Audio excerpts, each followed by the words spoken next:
Within hours of ascending the throne in Saudi Arabia, King Salman bin Abdulaziz Al Saud announced a decision that settles a long-standing question of succession and, according to analysts, opens the way for a new generation to lead the kingdom and perhaps institute awaited reforms. He named his nephew, Interior Minister Prince Mohammed bin Nayef, to serve as deputy crown prince.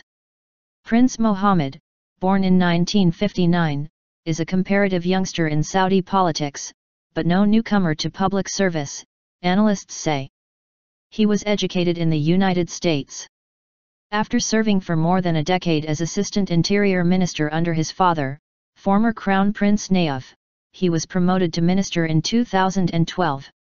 He is credited with effectively having cracked down on militants inside Saudi Arabia in the wake of the September 11, 2001 attacks. He is the victim of 4 failed assassination attempts. Prince Mohammed has for years been responsible for counterterrorism activities at the Interior Ministry and is the architect of a much-publicized program for recovering jihadists, where inmates undergo psychological counseling and soft rehabilitation including swimming pools and saunas. He also has worked closely with the United States and allies in fighting Islamic State militants.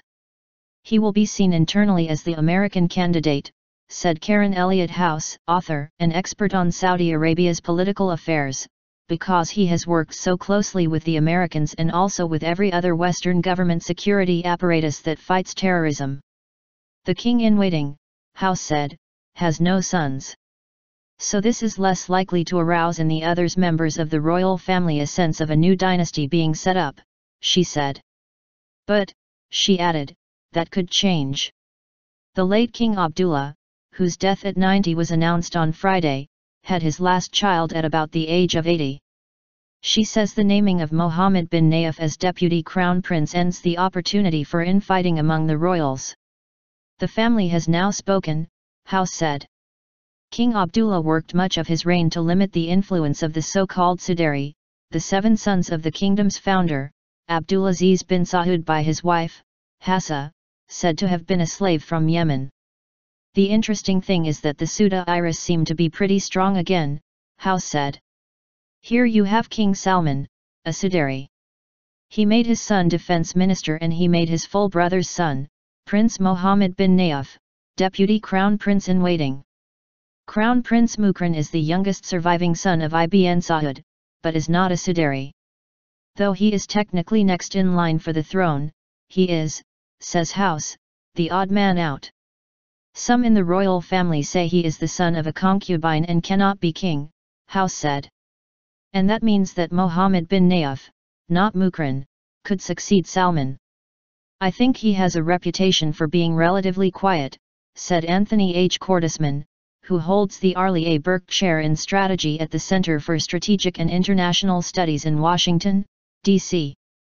He does not seek media attention and he is almost universally respected among the Americans who work for him. Cordesman, like most of this coming generation of Saudi princes, this is someone who has the education and background to move the country forward. Still, inside the kingdom on Friday, the death of King Abdullah was foremost.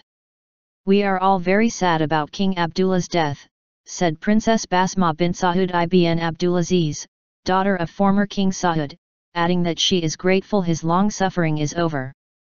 It truly has ended all the debate that we've been having for years, and that is a relief for everybody, she said. And it's also a sign of the passing over of the elders to the 3rd generation. He is a one-wife man, as far as I know, said Bashma, who has been an outspoken voice for gender reform in the kingdom. He's one of the new generation that does believe in modern thinking in an Islamic tradition and is very proud of his daughters.